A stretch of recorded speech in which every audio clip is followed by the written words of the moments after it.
തിരുവനന്തപുരത്ത് നിന്ന് വി ബിനീഷ് കൂടി ചേരുകയാണ്. ബിനീഷ്, ഈ ശബരിമല സ്വർണ്ണ കവർച്ച കേസിന്റെ തുടക്കം മുതൽ തന്നെ സംസ്ഥാനത്തെ നിർണായക ശക്തിയായിട്ടുള്ള BJP ഈ വിഷയം കേന്ദ്ര ഏജൻസിയെ ഏൽപ്പിക്കണമെന്ന ആവശ്യം മുന്നോട്ട് വെച്ചതാണ്. സംസ്ഥാന അധ്യക്ഷൻ രാജീവ് ചന്ദ്രശേഖർ ഹൈക്കോടതിയെ തന്നെ സമീപിച്ചിരുന്നു CBI അന്വേഷണം ആവശ്യപ്പെട്ടുകൊണ്ട്.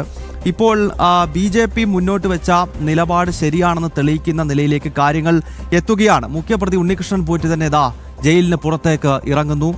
മറ്റു പ്രതികൾ വരും ദിവസങ്ങളിൽ പുറത്തേക്ക് ഇറങ്ങും. അപ്പോൾ സ്വാഭാവികമായും കേന്ദ്ര ഏജൻസിയുടെ CBIയുടെ അന്വേഷണത്തിലല്ലാതെ ഭക്തർക്ക് നീതി ലഭിക്കില്ല എന്ന് അടിവരയിട്ട് ഈ ഘട്ടത്തിൽ നമുക്ക് പറയാൻ കഴിയുമല്ലോ.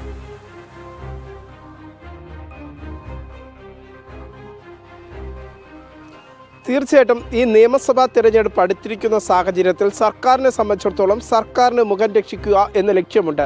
അതിൻ്റെ ഭാഗമായി തന്നെയാണ് SIT ഈ പ്രത്യേക അന്വേഷണ സംഘവും സർക്കാരിൻ്റെ ഇംഗിതങ്ങൾക്ക് വഴങ്ങുന്നു എന്നതാണ് ഇതിലൂടെ നമുക്ക് മനസ്സിലാക്കാൻ സാധിക്കുന്നത്. കാരണം ആദ്യഘട്ടത്തിൽ ഈ പ്രത്യേക അന്വേഷണ സംഘം SIT ടീം കൃത്യമായ രീതിയിലുള്ള അന്വേഷണം നടത്താതെ വന്നപ്പോൾ തന്നെ കോടതിയുടെ വിമർശനങ്ങൾ പല ഘട്ടങ്ങളിലായി ഈ ടീമിനെതിരെ ഉണ്ടാകുന്ന സാഹചര്യമുണ്ടായി. കോടതി തന്നെ പല നേതാക്കളെയും അല്ലെങ്കിൽ പല CPM നേതാക്കൾക്കും ഇതിൽ ഇടപാട് ഉണ്ടായിരുന്നു എന്ന് മനസ്സിലാക്കിയ സാഹചര്യത്തിൽ കോടതി തന്നെ എന്തുകൊണ്ട് ഇവരെ അറസ്റ്റ് ചെയ്യുന്നില്ല, മുൻ ദേവസ്വം പ്രസിഡന്റിനെ അറസ്റ്റ് ചെയ്യാൻ എന്തുകൊണ്ട് വൈകുന്നു എന്ന തരത്തിലുള്ള വിമർശനങ്ങൾ കോടതിയുടെ ഭാഗത്തുനിന്ന് പല ഘട്ടങ്ങളിലായി ഈ പ്രത്യേക അന്വേഷണ സംഘത്തിന് ഏൽക്കേണ്ടി വന്ന സാഹചര്യമുണ്ട്. ഇതൊക്കെ പരിശോധിക്കുമ്പോൾ നമുക്ക് മനസ്സിലാക്കാൻ സാധിക്കുന്നത് നേരത്തെ BJP പ്രധാനമായി ഉന്നയിച്ച ഒരു ആക്ഷേപമുണ്ട്.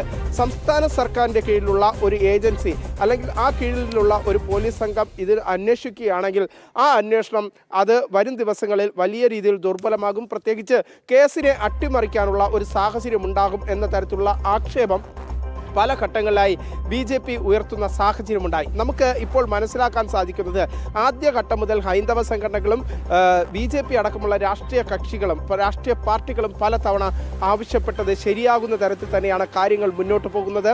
നമുക്കിപ്പോൾ മനസ്സിലാക്കാൻ സാധിക്കുന്നത് ഈ ഉണ്ണികൃഷ്ണൻ പോറ്റിക്ക് ജാമ്യം ലഭിക്കുന്നതോടുകൂടി മനസ്സിലാക്കാൻ സാധിക്കുന്നത് ഈ കേസിൻ്റെ നടപടിക്രമങ്ങളുടെ ഭാഗമായി ഒരു അറസ്റ്റിലേക്ക് പോയി ഒരു സ്വാഭാവിക ജാമ്യ നടപടിയിലേക്ക് ഈ കേസിനെ എത്തിക്കുന്ന തരത്തിലേക്ക് കേസിൻ്റെ റിപ്പോർട്ടുകൾ സമർപ്പിക്കുമ്പോൾ അന്വേഷണ റിപ്പോർട്ടുകളുടെ കൃത്യമായ വിവരങ്ങൾ കോടതിയെ ധരിപ്പിക്കുമ്പോൾ ഈ പ്രത്യേക അന്വേഷണ സംഘം അത്തരത്തിലേക്ക് ഏറ്റവും ലാഘവത്തോടു കൂടി ഈ അന്വേഷണ റിപ്പോർട്ടുകൾ സമർപ്പിച്ചു എന്നതാണ് നമുക്ക് മനസ്സിലാക്കാൻ സാധിക്കുന്നത്. കാരണം പ്രത്യേക അന്വേഷണ സംഘത്തിൻ്റെ അന്വേഷണത്തിൽ ഇനി മറ്റൊന്ന് അന്വേഷിക്കാനില്ല എന്ന തരത്തിലേക്ക് കാര്യങ്ങൾ എത്തി നിൽക്കുന്നു. ഇതിൻ്റെ അടിസ്ഥാനത്തിൽ തന്നെയാണ് കോടതിയെ സംബന്ധിച്ചിടത്തോളം കോടതിയുടെ മുന്നിലെത്തുന്ന തെളിവുകളുടെ അടിസ്ഥാനത്തിലായിരിക്കും അല്ലെങ്കിൽ ആ വരുന്ന കേസുകളുടെ ഒരു കാഠിന്യം അത് എത്രത്തോളമുണ്ട് അല്ലെങ്കിൽ പ്രത്യേക അന്വേഷണ സംഘം സമർപ്പിച്ച തെളിവുകളുടെ കൃത്യത എത്രത്തോളമുണ്ട് എന്നതൊക്കെ പരിശോധിച്ചതിന് ശേഷമാണ് കോടതി നിയമപരമായി ജാമ്യം അനുവദിക്കുക. പക്ഷേ ആ കേസുകളുടെ കാഠിന്യം അത് കൃത്യമായി കോടതിയെ ധരിപ്പിക്കുന്നതിൽ വലിയ രീതിയിലുള്ള വീഴ്ച കൃത്യമായ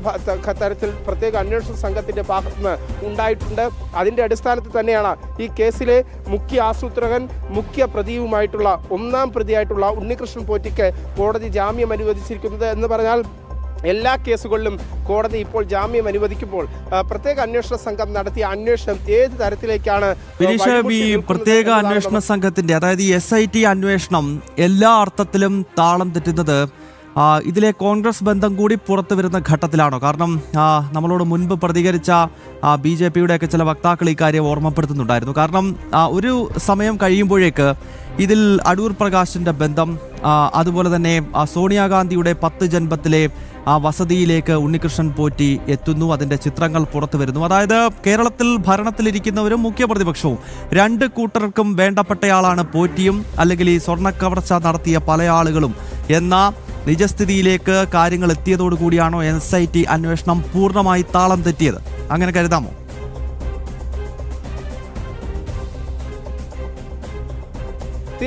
തീർച്ചയായിട്ടും ഗൗതം സൂചിപ്പിച്ചതുപോലെ തന്നെ അത്തരത്തിൽ തന്നെയാണ് നമുക്ക് അനുമാനിക്കാൻ കഴിയുക. കാരണം പ്രതിപക്ഷവും ഭരണപക്ഷവും ശബരിമലയിലെ സ്വർണ്ണക്കൊള്ളയുമായി ബന്ധപ്പെട്ട് കൃത്യമായ തരത്തിൽ വെട്ടിലാകുന്ന സാഹചര്യം.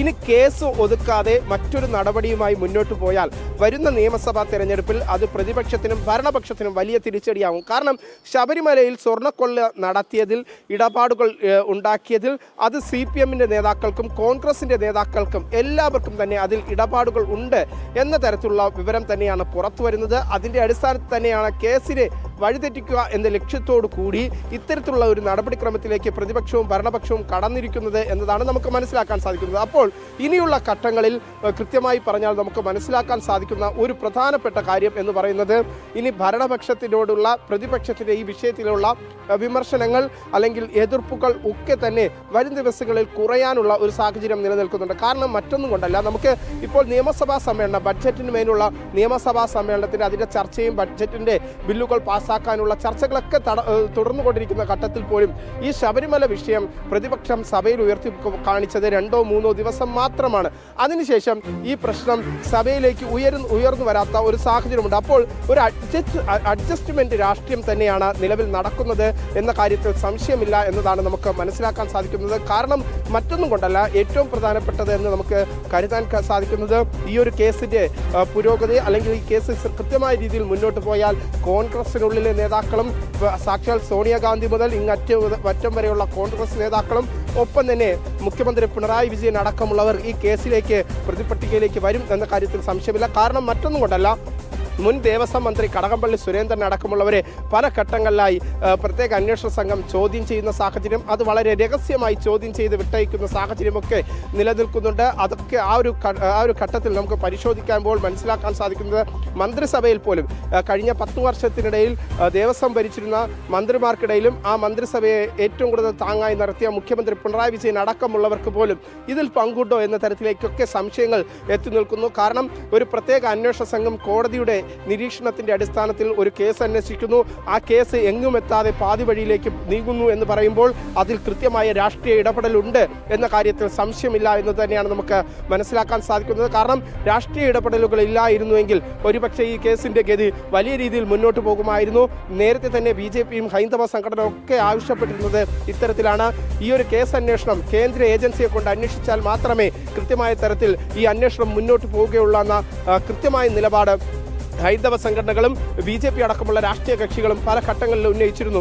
നേരത്തെ നമുക്ക് ഏറ്റവും പ്രധാനമായി കഴിഞ്ഞ ദിവസം പ്രധാനമന്ത്രി നരേന്ദ്രമോദി കേരളത്തിലേക്ക് എത്തിയ സമയത്ത് അദ്ദേഹത്തിൻ്റെ പ്രസംഗത്തിലുടനീളം അദ്ദേഹം വിവരിച്ചത് ഇത്തരത്തിൽ തന്നെയാണ്. ശബരിമല സ്വർണ്ണക്കൊള്ളയുമായി ബന്ധപ്പെട്ടുള്ള വിഷയങ്ങൾ കൃത്യമായി പുറത്തു വരണമെങ്കിൽ, ആ ഒരു കൃത്യമായ അന്വേഷണം നടക്കണമെങ്കിൽ കേരളത്തിൽ NDA സർക്കാർ അധികാരം വേണം.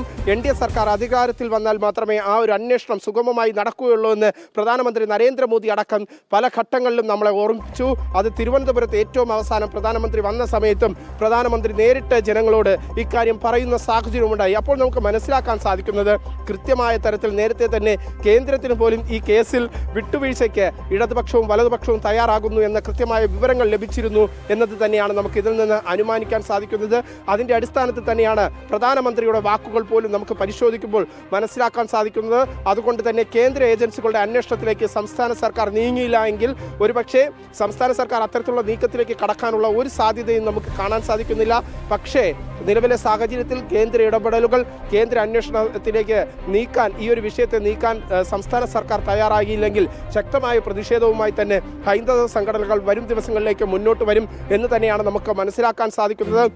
എന്തായിരുന്നാലും നിലവിലെ സാഹചര്യത്തിൽ കഴിഞ്ഞ ദിവസം തന്നെ നമുക്ക് കാണാൻ സാധിച്ചതാണ് യുവമോർച്ചയുടെ ശക്തമായ പ്രതിഷേധം ശബരിമല വിഷയവുമായി ബന്ധപ്പെട്ട് ശബരിമല സ്വർണ്ണക്കൊള്ളയിലെ കേസിൽ അട്ടിമറി നടക്കുന്നു എന്ന് ആക്ഷേപിച്ചുകൊണ്ട് യുവമോർച്ച നിയമസഭയിലേക്ക് മാർച്ച് നടത്തുമ്പോൾ അതിനെ പോലും വളരെ ക്രൂരമായി പോലീസ് ഏകപക്ഷമായി അടിച്ചമർത്തുന്ന കാഴ്ച നമുക്ക് കാണാൻ സാധിച്ചു. ഇതൊക്കെ കൂട്ടി വായിക്കുമ്പോൾ നമുക്ക് മനസ്സിലാക്കാൻ സാധിക്കുന്നത് സംസ്ഥാനത്ത് ഭരണപക്ഷവും പ്രതിപക്ഷവും ഒരേ തരത്തിൽ പ്രതിക്കൂട്ടിലാകുന്ന ഒരു വിഷയത്തിൽ ഇരുവരും രാഷ്ട്രീയ ഒത്തുതീർപ്പിലേക്ക് കാര്യങ്ങൾ കടക്കുന്നു.